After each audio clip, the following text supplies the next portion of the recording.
Your small intestine physically wants to touch your food.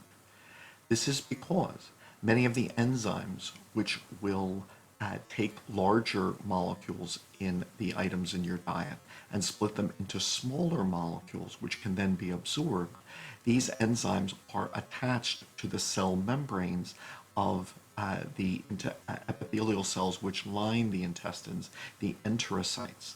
And so therefore, the more contact between the foodstuffs in your diet and these cells, the better you are able to digest your food.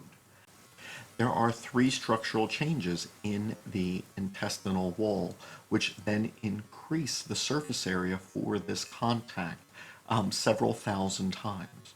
First, there are circular folds in the mucosa of the small intestine, and thus the rising and falling of these folds thus increases the surface area.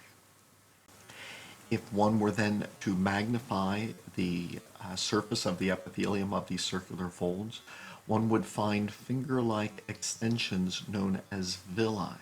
They are between half a millimeter and a millimeter and a half in length, and they contain both the blood vessels, the capillaries, which can absorb the monosaccharides, amino acids, and small chain fatty acids, and then also a prominent lymphatic vessel known as a lacteal that can absorb the chylomicrons, which contain triglycerides, which have been packaged in these lipid protein balls.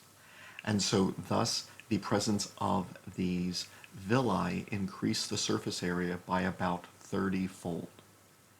If one could then magnify the enterocytes of the villi, one would find microvilli along the surface, which increase the surface area by 60-fold.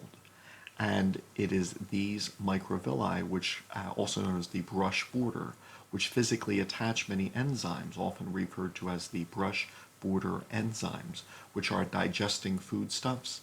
And these cells also then possess the channels and pumps which absorb the nutrients from the diet into those blood capillaries and that lymphatic capillary. There are also prominent goblet cells secreting mucins, which help the passage of the material as it travels the small intestine.